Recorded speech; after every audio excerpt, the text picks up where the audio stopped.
The lights of the CBS studio were dazzling, even for someone who had spent half his life under a spotlight. Prince Harry straightened his jacket and exhaled slowly as the producer counted down from 5. It was supposed to be a simple interview, an opportunity to discuss his new charity initiative for veterans, but as soon as Norah O'Donnell began her introduction, the tension in the air was impossible to ignore. "Tonight," she announced smoothly, her voice confident and clear, "we're joined by Prince Harry, Duke of Sussex, a man who has been no stranger to controversy in recent years." Harry forced a polite smile, but inside, he bristled. He knew that tone. He'd heard it countless times, journalists framing him as a symbol of scandal rather than substance. "Thank you for having me," he said, trying to keep his composure. Norah leaned forward, her papers perfectly aligned. "Let's begin with something that's been on everyone's mind," she said. "You've often spoken about wanting privacy for your family. Yet here you are again, promoting a new documentary. Some critics say you're contradicting yourself. How do you respond to that?" Harry took a measured breath. "There's a difference between seeking privacy and being silenced," he said firmly. "We're not hiding from the world. We're just asking for respect." Norah nodded slightly, but her expression didn't soften. "Respect is earned, isn't it?" she said. "Many people believe you and Meghan have capitalized on your royal ties while criticizing the very institution that gave you that platform." The words hit like a jab. Harry felt his pulse quicken. He had prepared for hard questions, but not this direct, not this sharp. Cameras zoomed in, capturing every flicker of emotion across his face. "With all due respect," Harry replied, his tone tightening, "no one outside truly understands what it's like inside that system. I spoke out because silence was destroying me. It was destroying my family."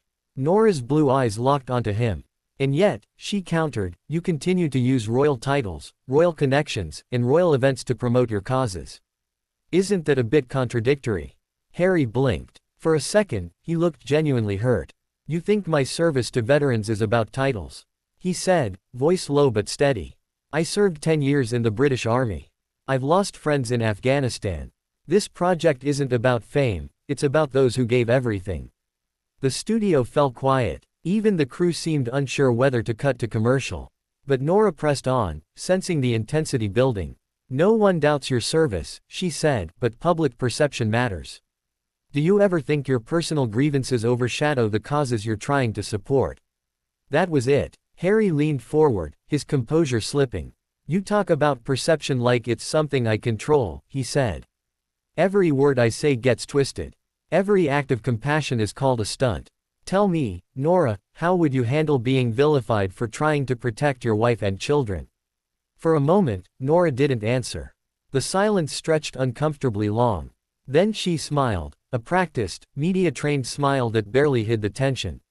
"I think, Prince Harry," she said softly, "that's the price of stepping into the public arena. You can't have fame without scrutiny." Something in Harry snapped. "I didn't ask for fame," he shot back. "I was born into it. And I've spent years trying to redefine what that means. If people can't see that, maybe they're not looking hard enough." Norah leaned back, clearly aware that the exchange was becoming viral material. "So," she said, in her calmest voice, "would you say the royal family failed you?" Harry's jaw clenched. The question was a trap, and he knew it. "I would say," he replied carefully, "that they failed to protect the truth." That line would later dominate headlines. The show's control room buzzed as producers whispered urgently through headsets. On-screen, Norah smiled as if nothing had happened, but off-camera, her expression hardened. When the interview ended, Harry stood quickly, removing his mic. "Thanks for your time," he said curtly. Norah rose too, professional but distant. "Of course. Always a pleasure." But the tension didn't end when the cameras stopped. Backstage, whispers erupted among crew members. "Did you see that?" one said. "He totally lost it." Another replied. Norah baited him, he walked right into it.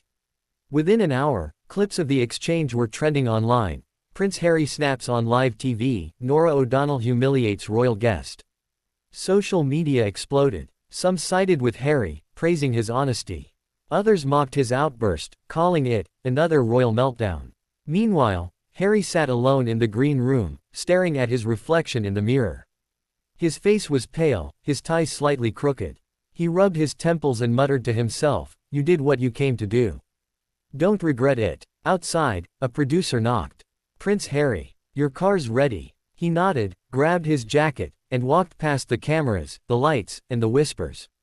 But as he stepped into the cool night air, one thought echoed in his mind: no matter how far I run, the world will never let me escape the crown. The next morning, headlines blazed across every major outlet in the world. Prince Harry loses his cool on live TV, O'Donnell outsmarts the Duke, royal meltdown in America. Every word, every expression from the interview had been clipped, analyzed, and replayed.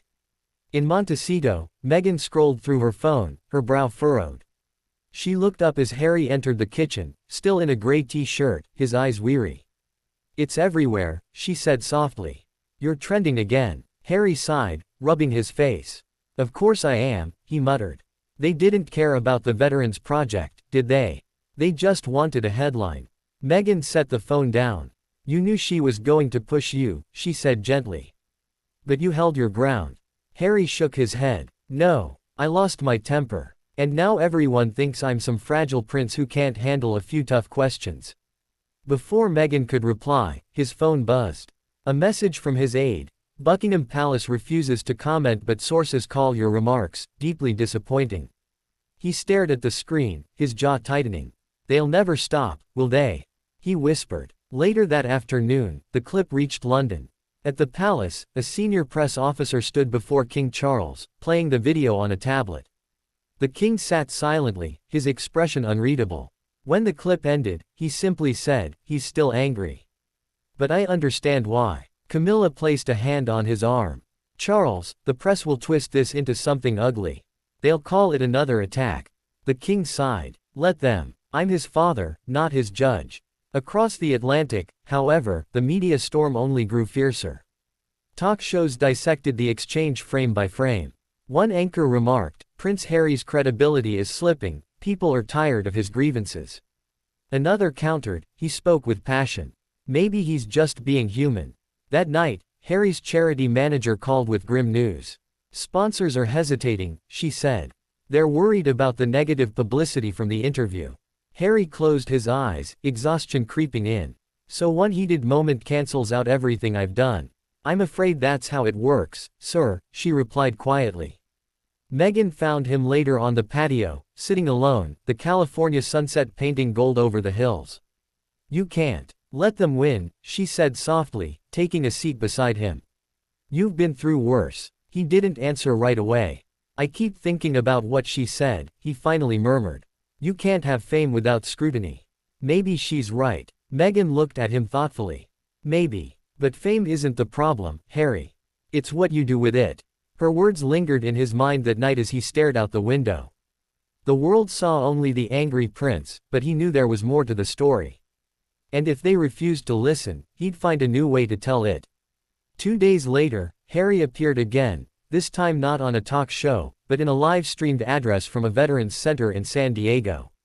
Cameras rolled as he stood before rows of service members, his voice steady and clear. "I said some things on television that came from frustration," he began. "But frustration is nothing compared to what real soldiers face, the loss, the trauma, the silence that follows war. That's why we're here today, not for headlines, but for healing." The crowd erupted in applause. It was genuine, powerful, unfiltered. For the first time since the interview, Harry smiled. Across the country, even some critics softened. Social media posts shifted tone. "Maybe we judged him too harshly. At least he shows up for veterans." Meanwhile, Norah O'Donnell faced her own share of scrutiny. Viewers accused her of ambushing Harry, of turning an emotional topic into tabloid drama. During her next broadcast, she addressed the controversy briefly. "Interviews are about accountability," she said carefully. "But they're also about empathy. Perhaps both sides could use more of that."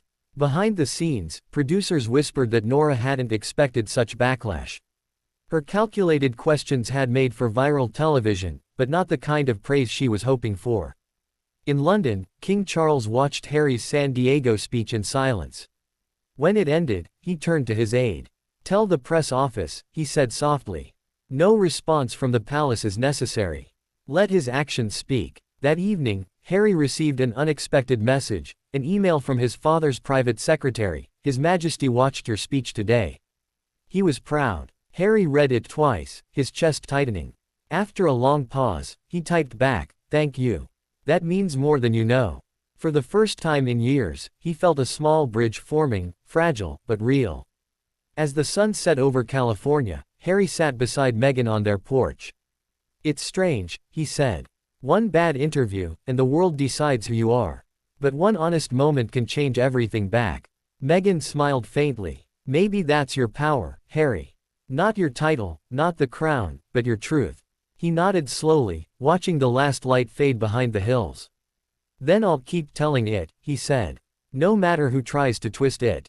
And somewhere across the ocean, in the quiet halls of Buckingham Palace, a father whispered to himself, "Perhaps it's time the world saw that too."